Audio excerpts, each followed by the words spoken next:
You are listening to the Booktrospective Podcast, a podcast for all types of books. And even though we read all types of books across all different types of genres, we want to give a disclaimer. Many of our books and a lot of our content sometimes is intended for mature audiences. And we don't believe in censorship, but we do want our listeners to have the opportunity to decide if our episode or podcast is good for them. So, with that, let's get into the episode. Hey, it's Dominique. And Keely. And you are listening to Booktrospective. And this week we're doing Twisted Games, and I'm so excited. I love Twisted Games. It's my favorite of the series. I'm so excited. But before that, there's a couple of things. One, first I want to talk about the fact that me and Keely both ended up on the radio and didn't talk about it before. So, I'm making noise. I have a cousin who has like a local radio show, and she like is all about community and stuff. She used to do a podcast, and then they got her on the radio show. So I was like, oh, it's been like 2 years, like a year and a half, I don't know, since she like had me. I was like, oh, like, yeah, let's do another thing or whatever. And I didn't say anything to Keely about it. So then this week I was like, oh, you want to like record on Tuesday? And she's like, well, I'm supposed to go to this radio thing. I'm like, oh, that's funny, me too. And then I'm like, is it with my cousin? And she's like, I said her name, and she's like, yeah, well, I can say Lindsay. I'm sure Lindsay is fine with a shout out. So I was like, that's so funny. So me and Keely will be on our local radio in like a couple weeks, probably like one Saturday a piece or something. And when was your, when did you go? Oh yeah, like I went at 5, and then she was right after me at 5:45. I was like, it's such a small world. And I was gonna I was gonna tell my cousin about Keely just when I got there, like, hey, like she has a bookstore, you should interview her. And before I could even get there, she's like, yeah, a lot of people have told me about her, and that's so funny. So I was like, okay, small world. So, yeah, I was just like, I don't know, coincidental, but so we have to I'm going to plug the bookstore. So Keely moved again. We know that. So Ink Drinkers Anonymous in Muncie. Come and check out the new store next week. Yeah. Well, I don't know when this airs, but it'll be open whenever this is airing. The other thing, Keely, did you watch Saltburn? I did not. I'm so hurt. I want somebody to watch this freaking movie so I can talk to them about it. It is literally my Roman Empire at the moment. I'm obsessed. I'm so deeply obsessed. Like, I'm unwell, and then I love things. I love media. This is why I like books. I love media that obviously it's directed and maybe, I don't know, it's directed by a woman, but it just has like, there's so much foreshadowing. Every time I go on TikTok, there's like something. It's literally like ACOTAR. Like, there's something new. Also, the cast is so beautiful. Barry Keoghan is literally the oldest, youngest man you've ever seen, and I love a man who is unconventionally attractive. Mm-hmm. Him and Jacob Elordi, but it's so good, and I want her to make Keely watch the movie. It is like, I don't want to say it's disturbing. I feel like, I feel like I read smut, so I feel like things aren't disturbing to me that are disturbing to other people. I mean, they are like, you know, some like weird moment. I'll give it to them. Like, yeah, that was a choice. But gosh, if you watch Saltburn, I know this has nothing to do with the podcast, but if you watch Saltburn, say something to me and give me some. Like, Josh won't watch it because I made the mistake of telling him everything that it was about because I figured he wouldn't watch it, but then I was like, okay, like I'm gonna watch it again, and he's like, I'm gonna put my headphones on. I want someone. I don't know. I tell my mom to watch it, so maybe she did, but it's not the same. Like, I can't talk about everything with my mom, so I'm like, somebody watch this freaking movie so I can talk about it. But anyways, so how was your week, Keely? Busy, stressful, ready to be done setting up this bookstore and just open. She's painting, doing inventory, rearranging. All that fun stuff. I feel her pain. I do. But it's so nice in here. There's so much space. We are in a new location than last week. I still don't know if this is our permanent room. Keely's working on it. So we might have like an echo now. That's just, you know what? I came prepared today. I got us new mic stands. I have my GoPro wasn't working because we're trying this like video thing. And I figured that out. But I didn't bring the adapters for the mic stands because I thought I was prepared. And then also it took me 30 minutes longer to set up. So, you know, it's Wednesday. I went to one of my favorite restaurants today. Kids are supposed to eat free today, and now because it's a new year, all of a sudden their kids don't eat free. Kids have been eating free there. MCL. They don't eat free on Wednesdays anymore. I'm like, that's the only day I wanted to go because of what they have. I'm I don't know. And so I'm having an okay week, actually. But today is a struggle. I went back to work this week, and I'm exhausted. And I don't actually even do any laboring tasks. It's just, I don't know if it's like because my mind knows I'm at work. I'm exhausted. But yeah, I don't know. That was my week. I'm sorry.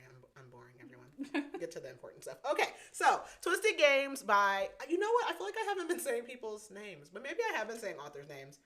Last week was Brittany, so I guess that was kind of a given. But so Twisted Games is by Ana Huang. It is the second book in the Twisted series. Our very first episode was Twisted Love. It was terrible due to me.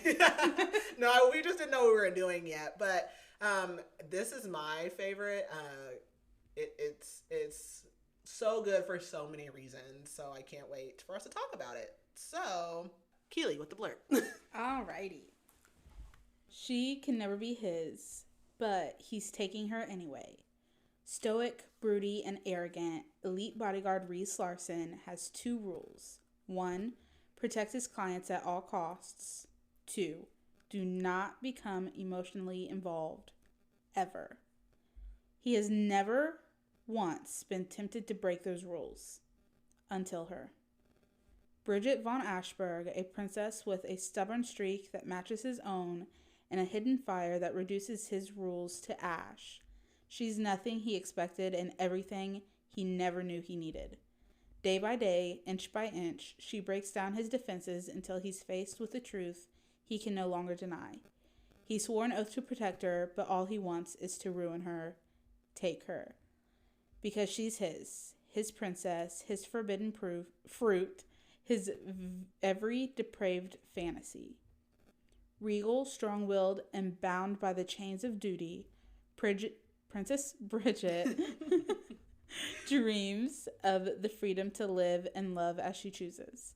But when her brother abdicates, she's suddenly faced with the prospect of a loveless, politically expedient marriage and a throne she never wanted.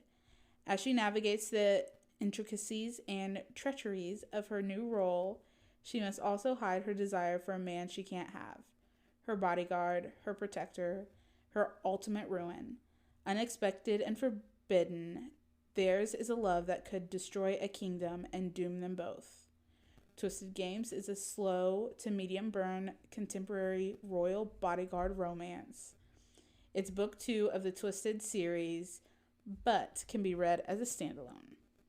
And just a warning, this book contains a possessive alpha hero, explicit sexual content, and profanity. I wonder if the first one had. We didn't read the blurb then. I don't know. I'm sure Twisted Love has a warning. Probably. This book is spicy. Like, I like it. Mm-hmm. It's good. It's good though. But yeah. Also, I can manage the GoPro from my app. Who knew? Oh really? So, yeah, it's just, yeah, so additional warning, because, yeah, it's spicy. Don't audiobook this in front of just anybody. Yeah, it did have warnings for the, Oh, it has more warnings. Jeez. Yeah. Okay, well, so general summary, we kind of pick up, if you read Twisted Love, you know that there's, if you read Twisted Love, then you know that there's like a group of 4 friends, and we kind of already knew, I'm sure we said it, I think, that all of them end up kind of getting a book. So book 2 is Bridget of the friend group. She is a princess from a country called Eldora, but she's second in line to her brother, so she's never planned on like being queen. She's the Prince Harry to her brother's Prince William. And she is they're like in DC, essentially, like outside of DC. And that she goes to college there. Her bodyguard, Booth, his wife is pregnant. How did he have time to do that? Right. I'm not just thinking about that now because he's with her in America, not in Eldora, but whatever. So her bodyguard is going on paternity leave, and so she's getting a new bodyguard, and it is Mr. Rhys Larsen. Rhys is an ex-Navy SEAL. He works for Christian Harper, who is like the guru of security and technology and hacking and threatening and all those things. And so he gets reassigned, and he is nothing like Booth. Booth was very good at his job, but like he had camaraderie. Rhys is all business, no play, no pleasure. very serious. He sees lots of problems with where Bridget lives, like her going the places she normally goes. She doesn't think anything is a security threat. As we know in Twisted Love, I guess this is kind of a spoiler for that if you haven't read it, but I'll just say there's an incident that occurs with Bridget that kind of proves Rhys's point. Mm-hmm. So from there, they really kind of work on their relationship and they become closer and they kind of work together. And so Rhys is with her for several years, like 1 to 2 years, and her brother is going to end up abdicating the throne. So not only does she have to become queen, she's forced back to the country that she's from, Eldora, and Rhys has to decide, like, is he going to keep his job or not? However, obviously, this is a romance book, so throughout that time, you know, that tension and all that hate and anger morphs into attraction and lust and all of those things. So, as the blurb suggests, we end up with a forbidden love with the princess and her bodyguard. So, basically, the big thing about the book is it's different than the other Twisted series because a lot of that is like some problems within the relationship, whereas this is more like Bridget has to make her own kind of choices based on the frowned upon relationship that she's put herself in. So that's as much spoiler free, and I feel like I don't know if that was a great one, but that one's kind of hard. But yeah, so that's as spoiler free as I can get because I'm so excited to talk about it. So if you have not read Twisted Games, and you do not wish to be spoiled, this is your warning to exit and come back after you have finished. But if you are ready, so are we. So we're gonna get started with our one word. Oh, I'm so sorry. I don't know. See, somebody, Keely remembered. So, Keely, if you could describe this book in one word. Yeah, this was an easy one for me. Sexy. I was gonna say hot. Yeah, it is. It is spicy. That too. Yeah, it is. Yeah, muy caliente. All right, let's get started. So again, this book kind of picks up halfway-ish through Twisted Love. So Bridget, it is dual POV. I should have mentioned that before also. It's dual POV. So we start with Bridget. She volunteers at like an animal shelter, and Booth is still her security guard at this point in time. He's with her. There's actually this parrot that they call Leather, who not only does he mock everything, but he says inappropriate stuff. I want to say the first line of the book is "spank me" or something like that. And that's where we learn that Booth is getting ready to leave for paternity leave. And Bridget, again, they remind us that she's the princess of Eldora. And she's very upset because Booth has been with her, I don't know if it says, but like for a very long time. She has a mentor there who also is like leaving her job. So she basically feels alone because everyone's leaving her and she's going to have all these new people around. She asks Booth about the new guy, and he doesn't really know anything about him, but he knows that he's been contracted out, which is weird. They normally don't contract out to like a company, and normally they hire their own security in Eldora. But he's supposed to be the best, and he's American, and he's an ex-Navy SEAL. She's just kind of thinking like how she really wants love in a family like Booth, and she's worried that she'll end up marrying a boring man who only likes missionary. Because, I mean, we've seen how that looks like for them, arranged marriages and that royal life of theirs. So that's essentially the trope that we have here. But when they get home, they just like walk home. It's not far. She says she sees the biggest man she's ever seen, and he is hot.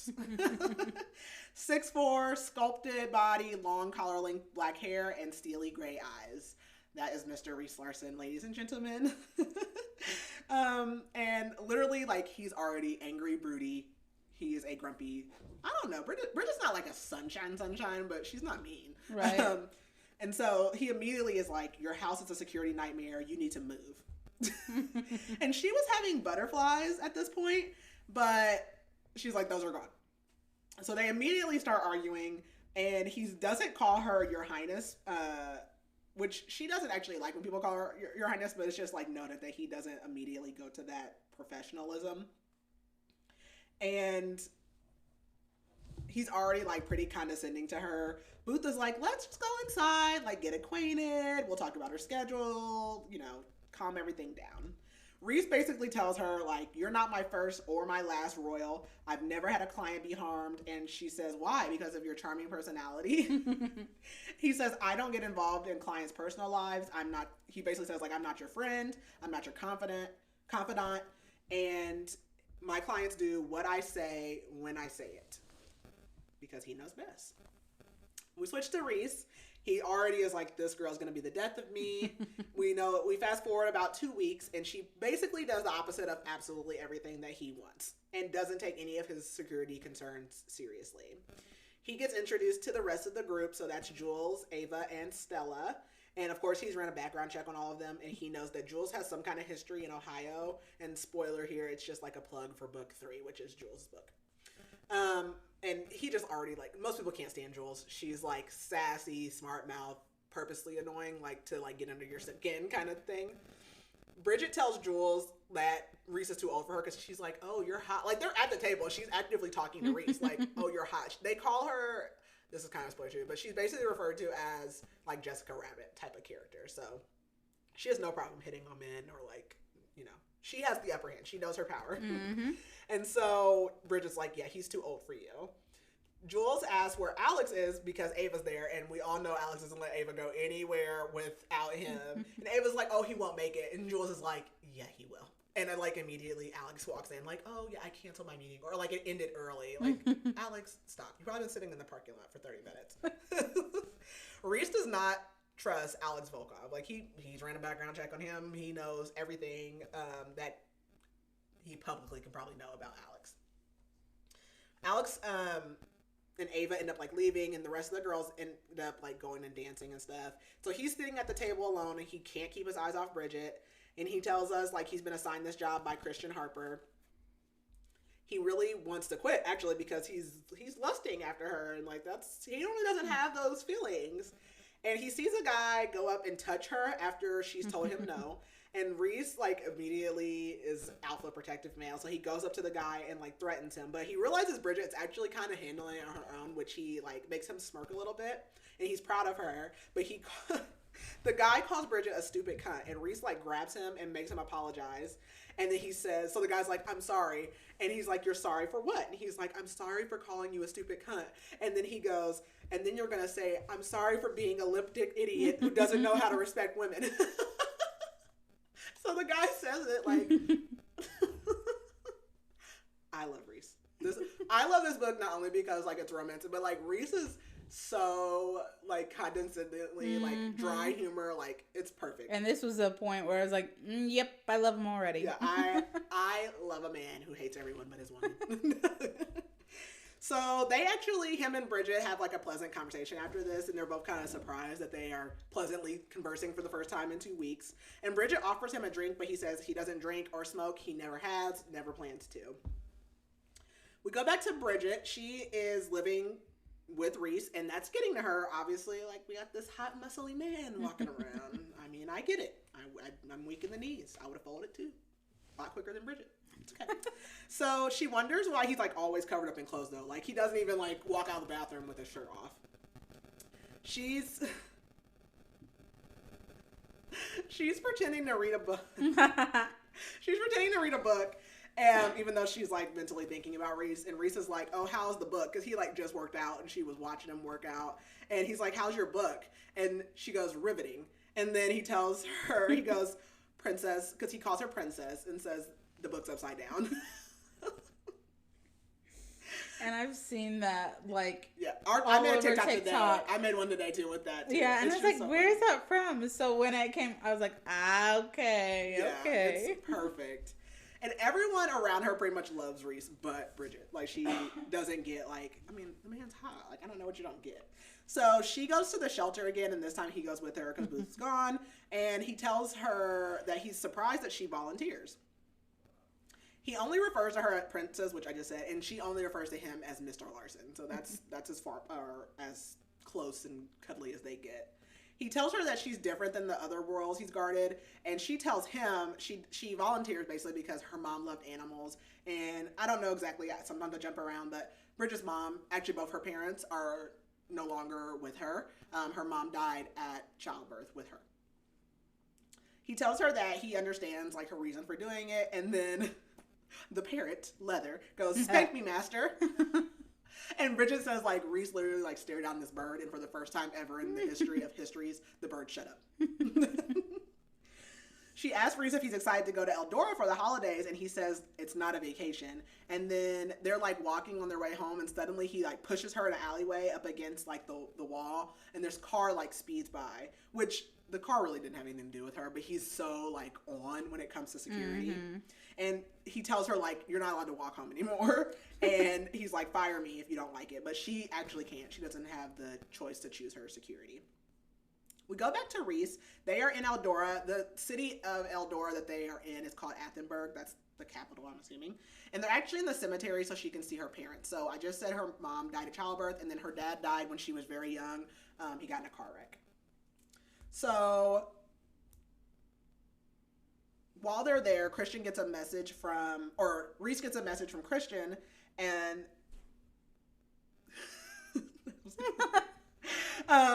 Christian basically says like, I can get you a name whenever you want, and Rhys says, I don't want a name, I don't like Eldora, and he goes, I've gone 31 years without knowing. And I was like, knowing what? Like, what have you gone 31 years without knowing? And what does that have to do with the fact that you're in Eldora? So, hint, hint. He grabs a paparazzi that he sees lurking around the cemetery, and he literally is like, you can delete that. The guy's like, no, so he demolishes his camera. And Bridget recognizes the guy. She says he's from like a trashy tabloid. And Rhys kind of just talks to her like about her parents and everything, and he tells her he never really had parental love, but he can relate to Bridget's loss. And he says that it's because he lost a lot of his military buddies. And he says to us, like, since he's the reason they died. And I was like, question mark, question mark, question mark. And basically, he left the Navy because he just couldn't take all the death anymore. And then that's when Christian recruited him. He literally recruited him like the day that he came home from the Navy. And he smiles, which is weird for him because he's starting to feel things that he doesn't understand. And he like shoves those emotions down. We go back to Bridget, and she says their relationship is hot and cold at this point. They are back in the United States, and they're at a restaurant. They went to an event. Or no, they're still in Eldora. They went to a restaurant after an event, and she's telling him that when they get back home, she wants to go to this concert that a band that she likes is having. And he's like, well, I'll check it out to see if you can go. But she's like, I already bought the tickets. And she's like, I am not your child.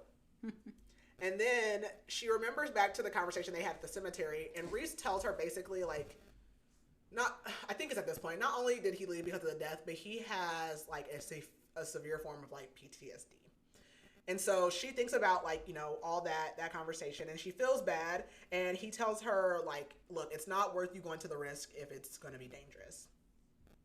We switch back to Rhys, and it's been a month. And he has basically told her, like, you can't go to the concert. It's not safe. So what does Bridget do? And we know this from book one, from Twisted Love. So her and Ava snuck out and went to the concert, which actually the concert was fine. But they get kidnapped because at this point, Alex's uncle in book one is kidnapping Ava to try to get to Alex, and Bridget just happened to be with her and got kidnapped, which he's an idiot because like you should have kidnapped one of the other friends. Right. You should have done it when Bridget was there. So he like basically lays into her about that when they get home. That night Ava ends up staying because also, as we know in book one, Alex basically pretended like he didn't care about Ava to get his uncle off his trail, and then he ends up killing his uncle and all this stuff. But obviously, because we have to have a miscommunication trope, Ava and Alex don't talk, and Ava ends up coming home distraught with Bridget that night. So Bridget tells Rhys, like, look, I know I made a mistake. And he's like, yeah, you don't even know the half of it. And literally rips into her. And she's like, the concert was safe. It wasn't the concert. And Rhys is like, look, I can't tell you where not to go. Like, at the end of the day, you're the boss, basically. So he's like, I would have been with you if you hadn't snuck out the house. And then that never would have happened, or I would have gotten to you. Because, like, she's got, like, scratches and bruises and stuff, too. Mm-hmm. And he's really pissed about it. And he tells her, like, he put a tracker in her phone, which is how he was able to find them anyways. Because basically him and Alex both end up there, like, at the same time or something like that. And that's how they end up saving them. So she's pissed about the chip. And he's like, if I didn't do it, you'd be dead. So, and he has fair points. I'm team Rhys. So there's that. He also realizes as they're having this argument that he's, like, kind of turned on by this whole thing, which is extremely strange. So Bridget's like, look, let's compromise. Like, she wants him to take out the tracker, and she says, I promise to do whatever you want me to do. And so he notices that, like, she looks turned on too. Like, her nipples are showing, and, like, she's flushed and all these things. So he like agrees to this compromise, which is basically they'll do a 4-month trial, and if she doesn't do absolutely everything that he says, that he's literally going to handcuff her to him. And he also doesn't end up telling the palace about it because she basically is like, you cannot tell the palace, because he knows and she knows if they find out that she was kidnapped, she's going home immediately. And Rhys is going to get fired, but she's going home immediately. And neither one of them want to lose their freedom like that, so he agrees. So we go back to Bridget, and we are in month 1 of the trial. He literally gives her a bulletproof vest. He did remove the chip, like, for this trial. So he gives her this vest, and she's, like, basically telling us, he's basically just trying to do all kinds of crazy stuff that's going to make her break so that he can get his way. So she decides we're going to go on a shopping spree for revenge. And so she goes, like, to this one place. She ends up trying on a dress. She gets the wrong size. It's too small. And literally her arms get stuck, like, straight up above her head trying to get the dress off. And so she's in there for, like, 30 minutes trying to get this dress off. And she's like, can you get, like, one of the workers? He's like, yeah, they're at lunch. And the other one has, like, a 20-person line or something like that. So he comes in to help, but she's basically, like, naked from, I mean, she's got her underwear and stuff, but she was trying to clothes on. So she's basically half naked and embarrassed. And she kind of gets irritated because he doesn't even seem to pay any attention to the fact that her naked body is on display. And he tells her that the vest was actually just a test to see if she would do what he asked without argument, which he was wearing it, but then she was like making him do the shopping as like revenge. And he tells her, I'd rather you hate me alive than love me dead. I like that. We fast forward a little bit and we're still with Bridget, and we're now on month 3. She wanted to go to a music festival with her friends. Obviously, Rhys said absolutely not, so she cannot go. Jules says it's bad he's running your life and you're not even getting any, she says you're not even getting any dick from it. Which I understand. So on the day of the festival, she wakes up and goes out into her living room, and it's literally decorated with a tent and like pillows, snacks, and the festival is on the TV. And Rhys tells her that Jules basically came the night before when she was in the shower and dropped all the stuff off to like give it to him so he could set it up. So she spends most of the day watching the concert, and then finally she's like, can you come in that tent with me? Because like she's lonely. It's not as fun, even though all that stuff was set up. He tells her that he doesn't actually like music, so she asks what his hobby is, and he says it's drawing. He started doing that in therapy to help with his PTSD. I think it's CPTSD. Mm-hmm. It's like, I can't remember what the C is. Complex, yes. He tells her that, whenever she gets mad, her face looks like a strawberry. And she says, at least I'm not afraid to get surgery for the permanent, basically the permanent stick up his butt. And it makes him laugh for the first time. And she says that what is going on outside? Today is a very strange day. Is there a full moon? Are we in retrograde? We gotta be in one of those things. Okay. So he smiles, and she says his smile is like devastating. It's not even just gorgeous. Like, he's devastatingly handsome. And her butterflies are back. Jules calls during the festival, and Bridget's like, hey, like, thanks for like everything you did. And Jules has absolutely no idea what she's talking about. So she realizes that Rhys lied and he really did all of this himself. So sweet. And her butterflies just keep growing and growing over the next few weeks. And her trial ends on graduation day. Graduation day is like all the gang's there. So Josh, who is Ava's brother, is there, and him and Jules argue and bicker all the time. Jules and Stella are going to end up staying in DC, which is kind of like around where they live now. Ava is actually going to London, which this is, again, like close to the end of the Twisted Love book. So that's when she goes to her externship or whatever. Yeah. And then Bridget is going to be moving to New York, because Bridget majored in like political studies or something, something that relates to being a queen. So she's going to New York because she's like ambassador or something like that. Rhys takes her out to an Ethiopian restaurant that night for her graduation, and she takes the opportunity to make him answer questions. So we learn that his favorite food is sweet potatoes, and obviously his favorite color is black. He won't answer any questions about his family, though. And she tells him, like, I know Jules didn't help you with the indoor festival. And he says, it's not a big deal. And she says, you don't even like me. And he says, I never said that. He tells her he did it because he understands what it's like to be alone. So after dinner, they go to a park, and she thinks about how he never actually made her wear the bulletproof vest. And he tells her that she's actually been more careful lately. I'm pretty sure being kidnapped probably scared her. So hopefully my computer doesn't blow up or sound like that on the thing. So she yawns and he's like, okay, it's time to get you to bed. And all she can think about is him taking her to bed. But a gunshot goes off and he covers her. He basically grabs her and they run for cover in the trees. And they realize they can't get back out of the park without passing the shooter. So Rhys literally like goes up, handles the guy because it's taking the police too long to get there. And the shooter shoots at Rhys. Rhys shoots at the shooter. Rhys gets like grazed and the shooter goes down. So we go back to Rhys and he is getting on her because as he went to go like deal with the shooter, of course she started like coming out, or after he shot him, she comes out because she's like, oh my God, you got shot. And he's like, I told you to stay. Like, you know, you never know if the killer's dead. You gotta stay back. Right.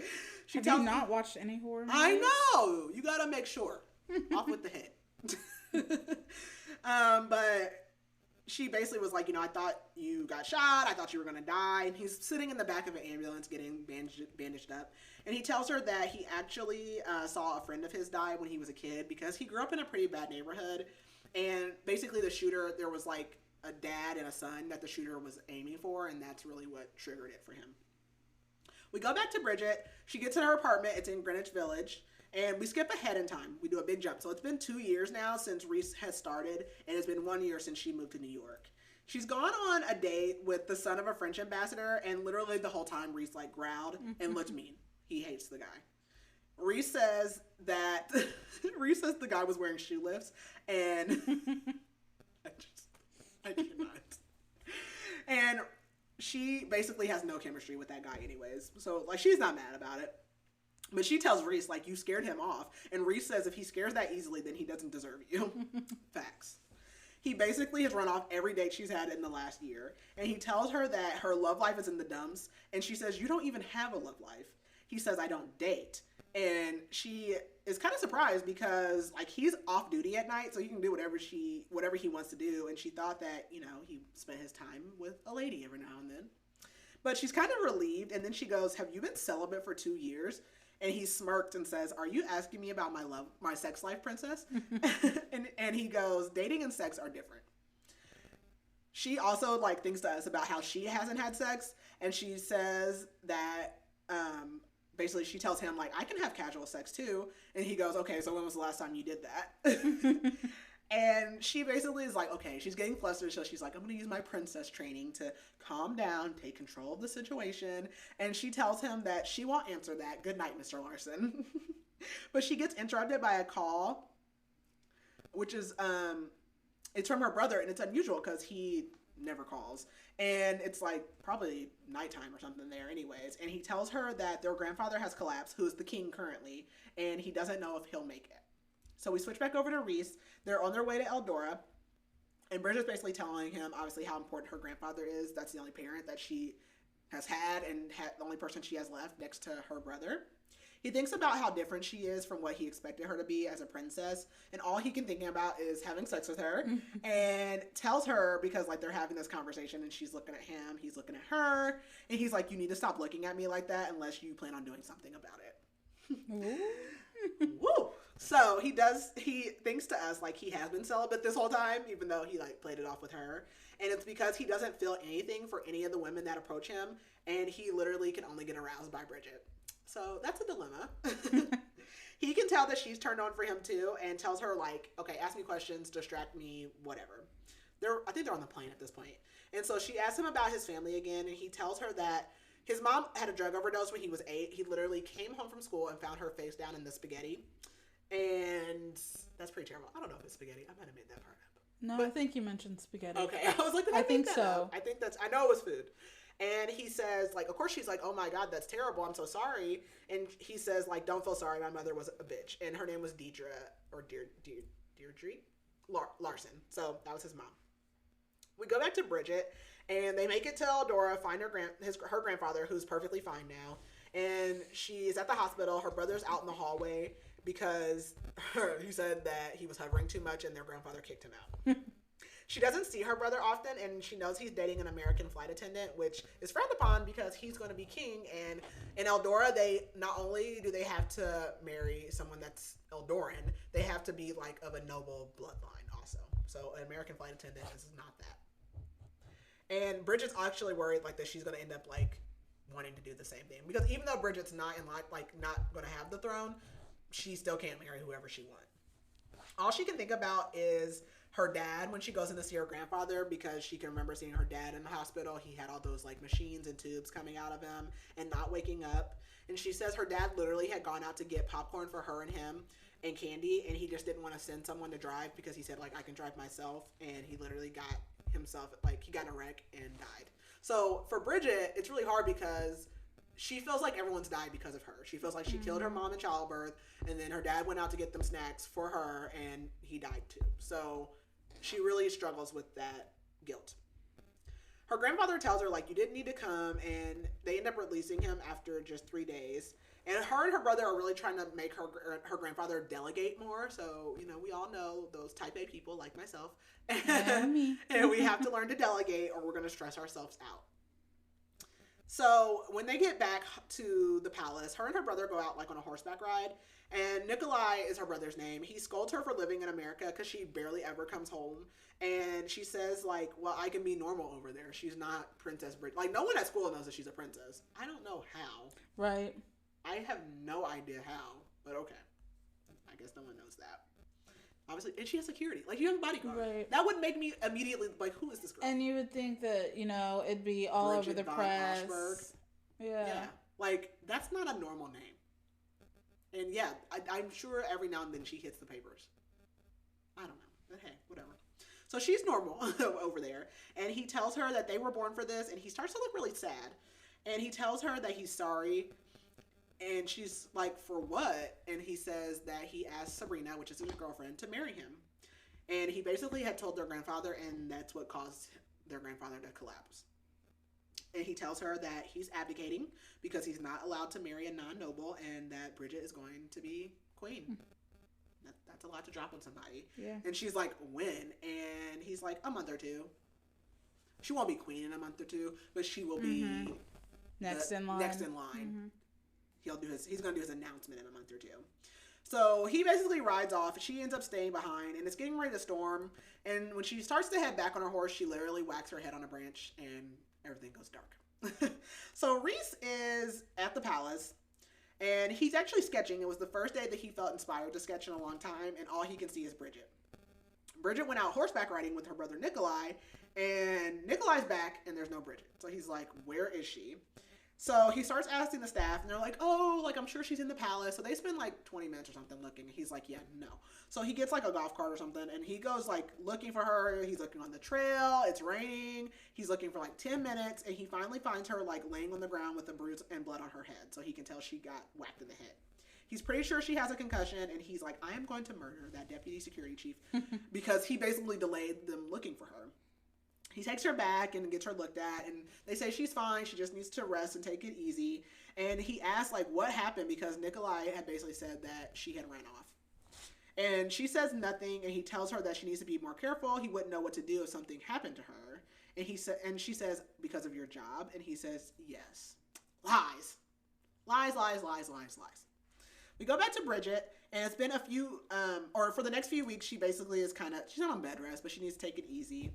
And she has this like rooftop hiding place, and she's up there. There's like 2 chairs, and Rhys pops up, and she's like, "How did you even know about this?" He's like, "I'm an ex-Navy SEAL, darling. Like, I know where everything is." He didn't know she was there, but he just was like wandering around. He asks, "Who does she bring up there?" Because there's 2 chairs, and she says, "No one." She just hoped that one day she would be able to bring someone up there. And he asks her if she wants him to leave her secret spot, and she says no. He says he heard they were leaving soon, and she says yes, she has to go back and wrap things up before she moves back to Eldora, and she hadn't told him this yet, so that comes as a surprise.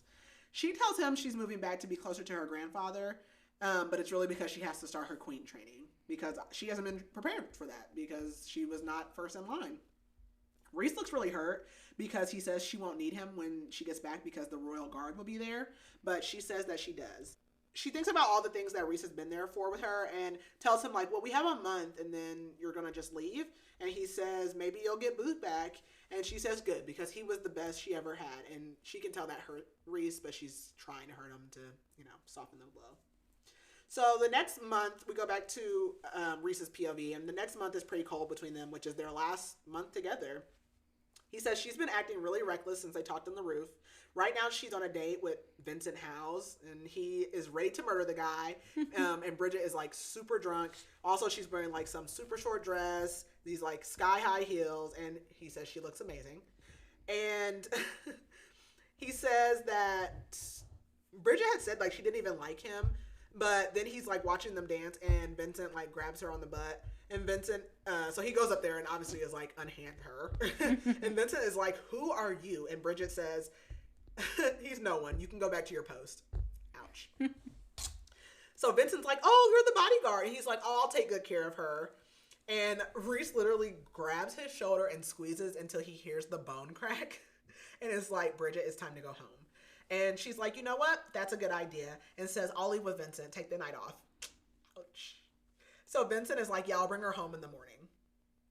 And so Rhys is like, he's like, I put on a smile and said in my, like, scariest smiling voice, he's like, you're going to walk away and never think, talk, or touch her again.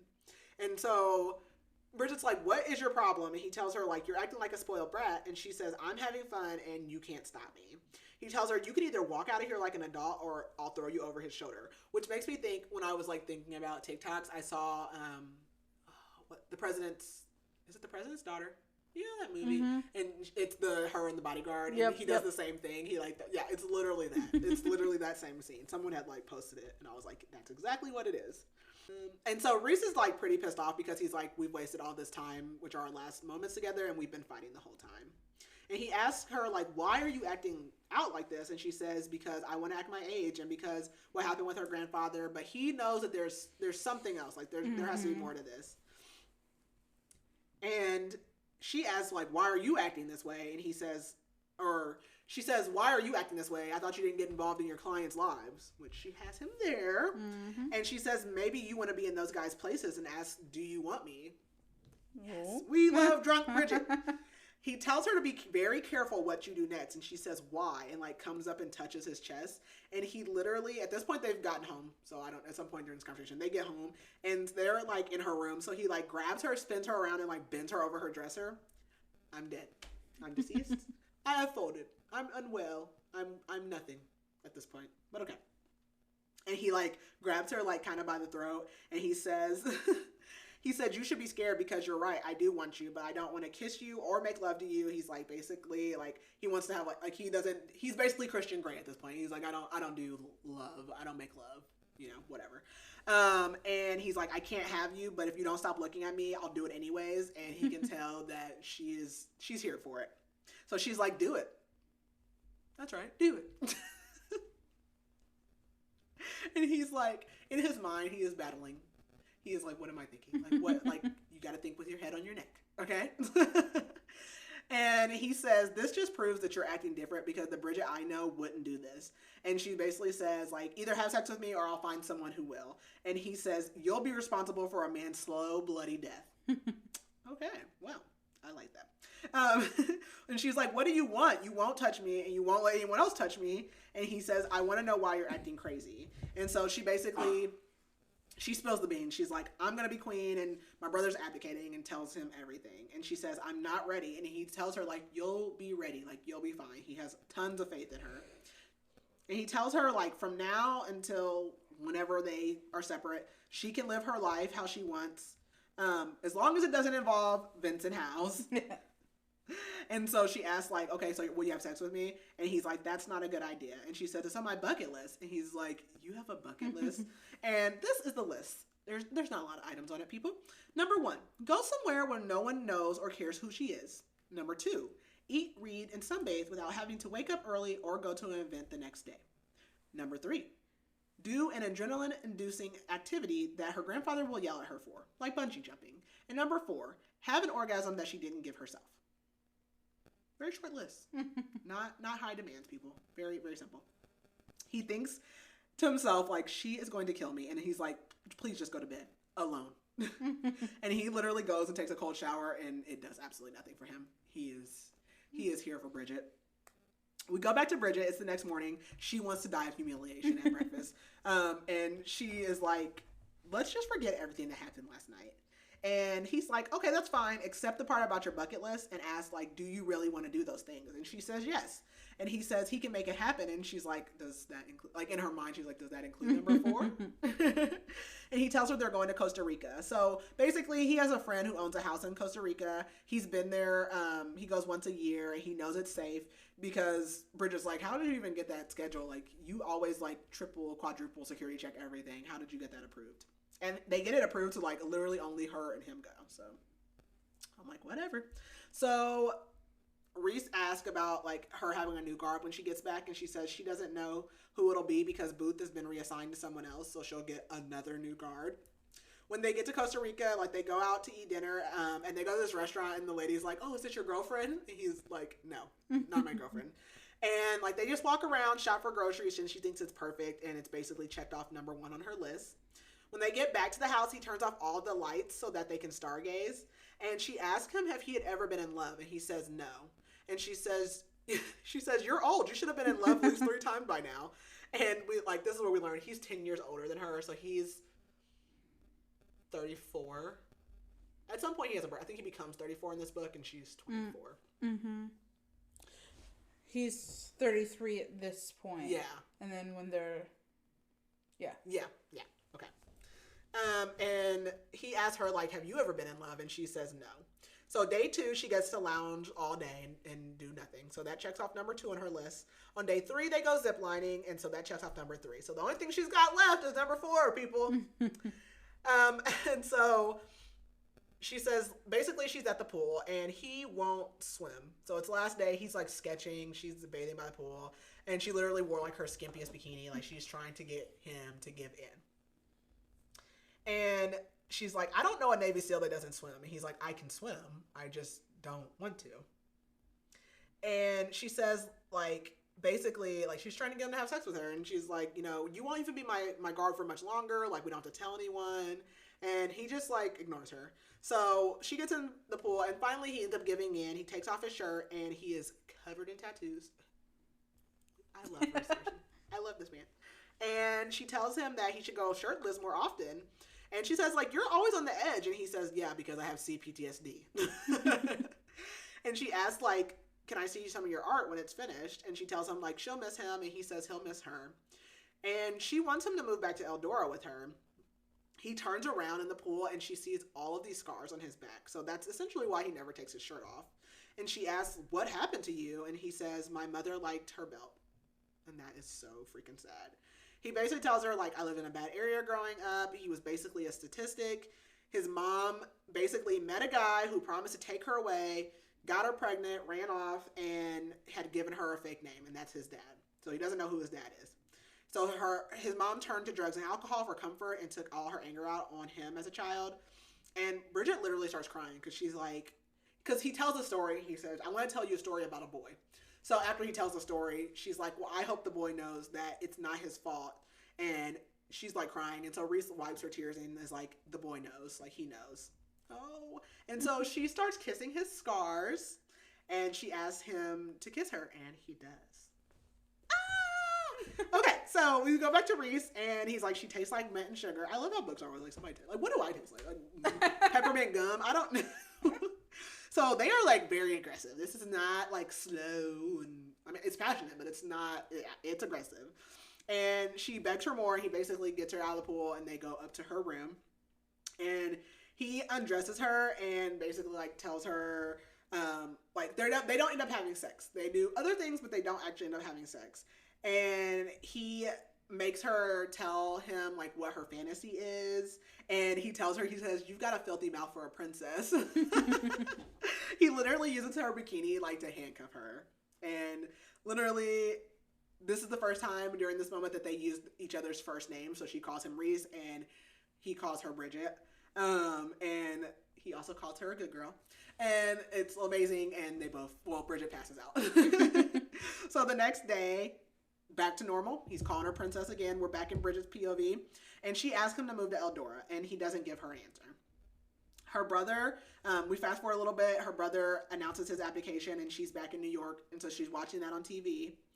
And she heads to Eldora, and so she immediately gets summoned by her grandfather. We learn that Rhys, he said no eventually, so he is not in Eldora with her. Her grandfather wants to talk to her about her cousin, Andreas. He is a snarky, sneaky, manipulative little cousin of hers. And we learn that he's also moving back, and he's going to be staying at the palace. He used to live in London, and he wants to become more involved in the royal things and be reconnected with Bridget. And actually, he is like third in line. Well, now he's second in line to the throne because of the abdication. Andreas doesn't believe that a woman is suitable for the crown, she says, and as do most of the members of parliament. So the way things work over there is like all the law. I mean, I'm sure it's very similar to England, Britain, whatever. I don't know. That's different government structures than we have over here, but parliament makes the rules. The royals are like figureheads, basically. And he also wants to speak to her about the royal marriages law. So again, they can only marry nobles from Eldora. And she tells him, like, look, I have time to marry. And he says, I could collapse at any time. And she's basically getting pressured to marry someone. He brings up Rhys. And she has a new bodyguard this time. And she's like, he's fine, but it's no Rhys. And her grandfather tells her that Harper Security called and said that Rhys requested to come back permanently. So we go back to Rhys's point of view. Christian is like basically telling him like they're even now. He had went back. He did a job for Rhys he did a job for Christian that he hated. And so Christian did this favor by getting him back with Bridget. Rhys says he immediately regretted his decision not to go with her. And Christian's like, why do you even want to go? Like, you hate Eldora.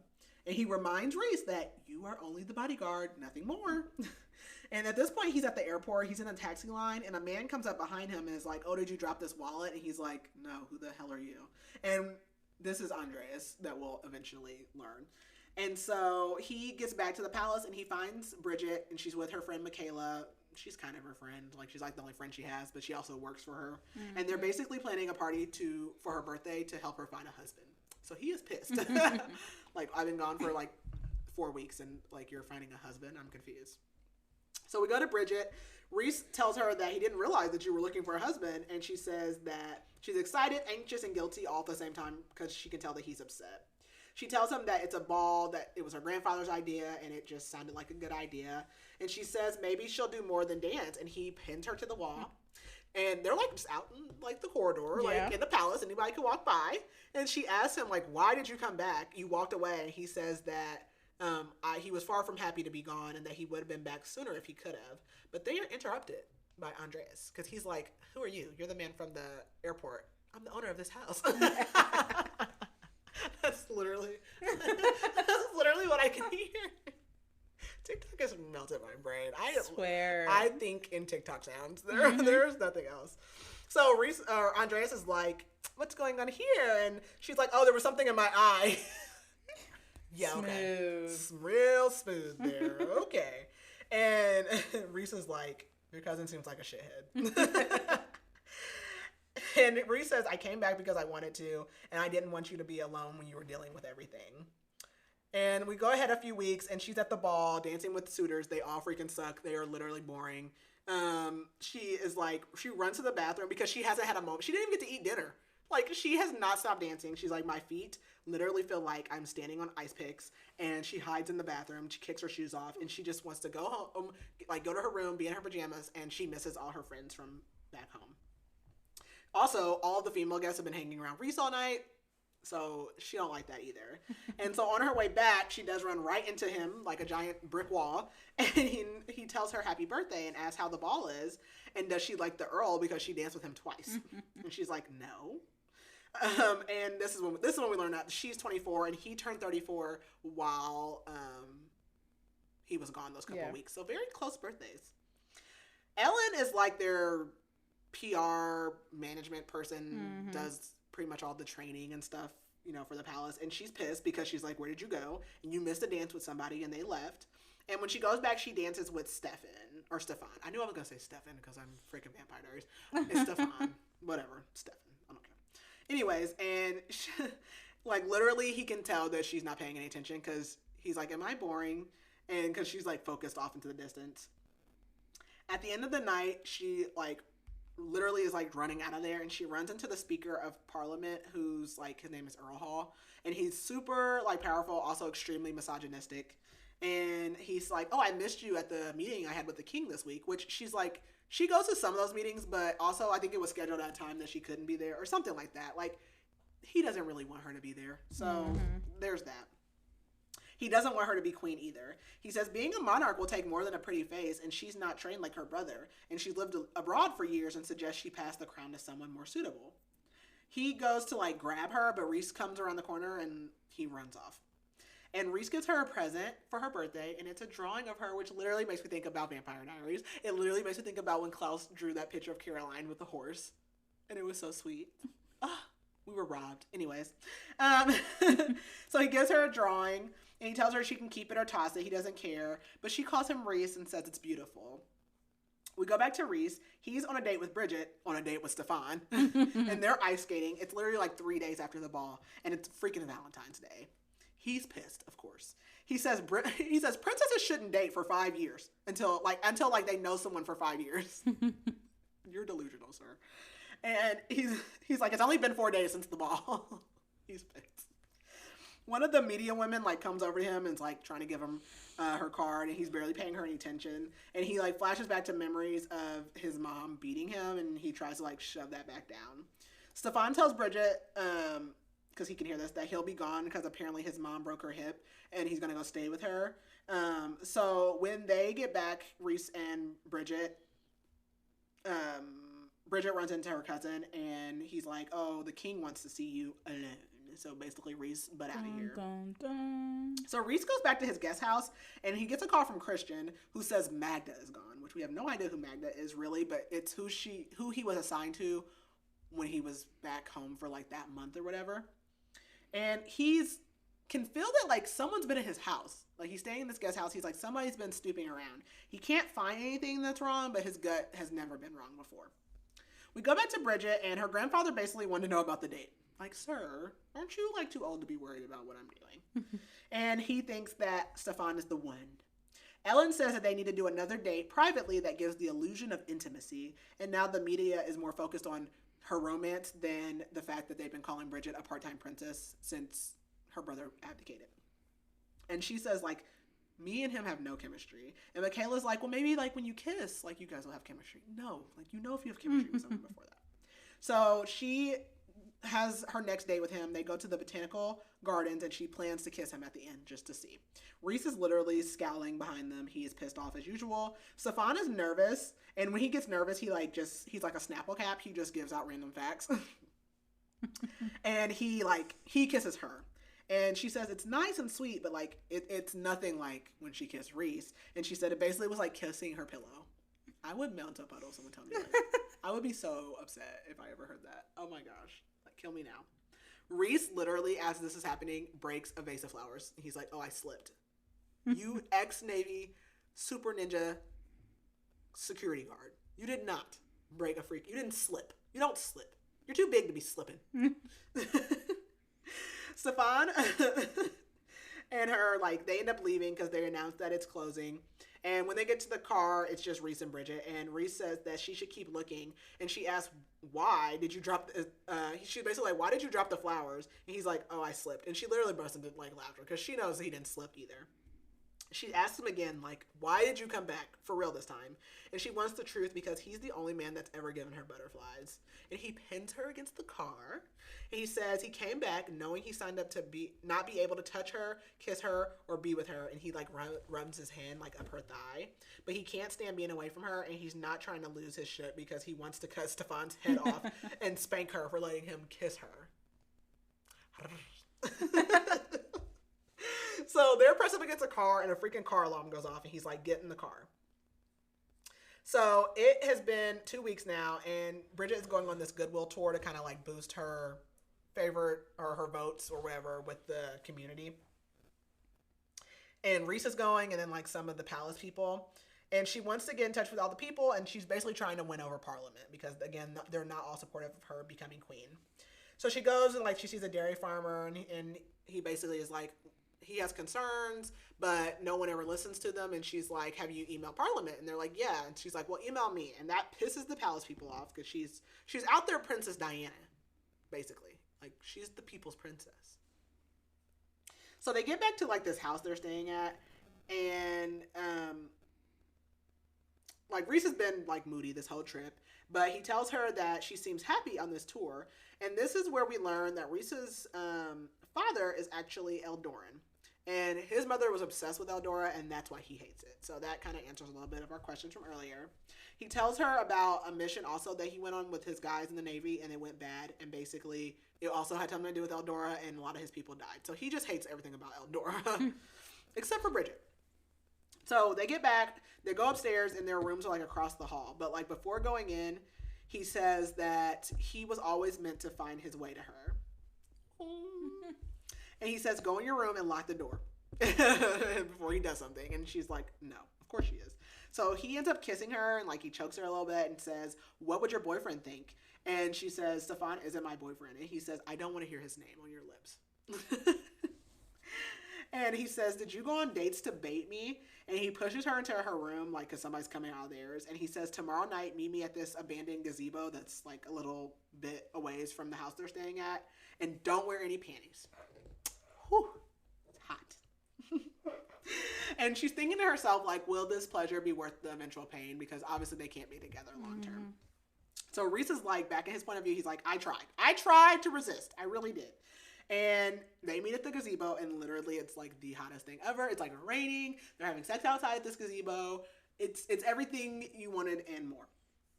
And he tells her, I just want to make it clear that from now on, you belong to me. And she says yes. And he tells her, good girl, because she didn't wear any underwear, or he would have punished her. And it's so funny because, of course, they're having sex, and he's like trying to like make it last. So he's literally reciting baseball facts in his head. Whatever works, gentlemen. Whatever works. We go back to Bridget's point of view, and basically after that point, the gazebo, like, they're full on sneaking around. They are sneaking around all over the palace. She goes to a meeting with the speaker who hates her, the king, her grandfather, and her cousin Andreas. And Rhys made her wear vibrating panties. And her meeting runs over, and the vibrator starts going off. So she is literally like coming apart in this meeting with all of these people.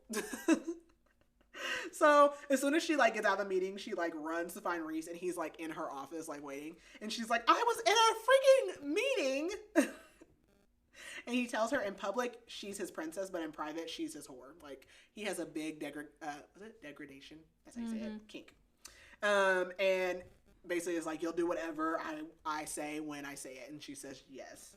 And so they like start having sex. I think it died. They start having sex in the office, and literally Michaela comes because she's like, oh crap, I forgot. And so like Rhys doesn't care. He like will not let her up until they're done. And Michaela is like, why was Rhys here? Like, doesn't he have the day off? And she starts talking down on him. Like, Michaela's a snob, even though Michaela is the daughter of a baron, which is the lowest of the noble totem pole. But she's like, oh, I mean, like, he's hot, but like messing with the staff would be like so degrading. Like, she's like, girl, you're barely in here. Right. Who are you? So we go back to Rhys's point of view, and they had basically got a hotel room. They told everybody that Bridget was taking a spa day, but it was just a day for them to, like, you know, roll around.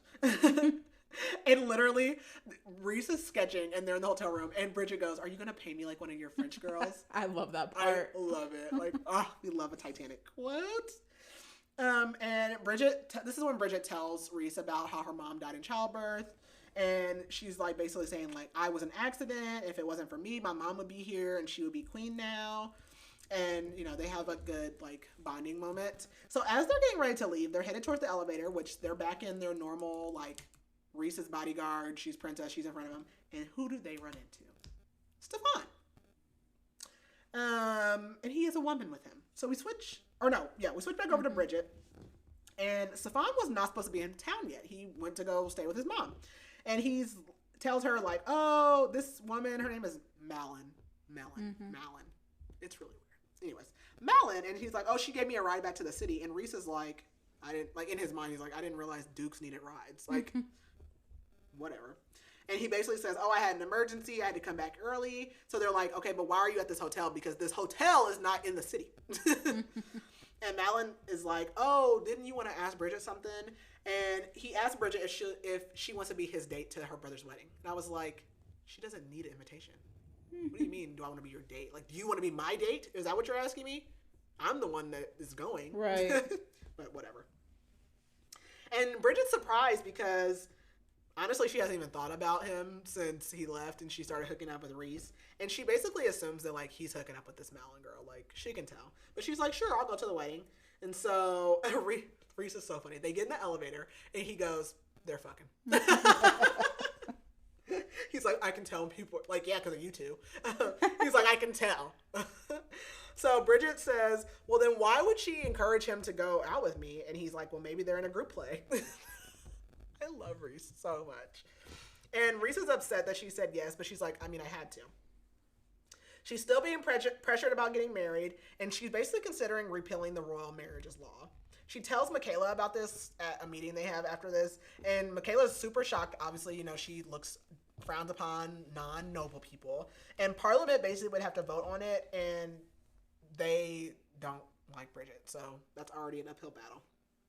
And so Michaela's like, why do you even care about overturning the law? Because your brother already abdicated. And Bridget considers telling her, but then she thinks about how she talked down on Rhys and everything, so she's like, no, she wouldn't understand. And Bridget basically says the law's archaic, like it should just go. And it's been 15 years since the law was repealed, so she already knows it'll be hard.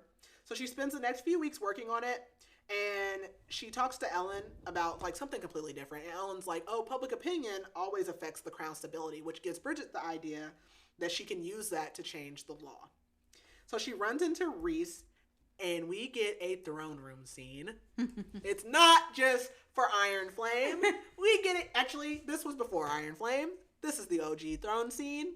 So basically, you know, she takes him to the throne room. They like hide in there, and he's like, sit in the chair, and she's like, no one's supposed to sit in the throne, but like the king or whoever's like ruling. He's like, yeah, sit in the chair.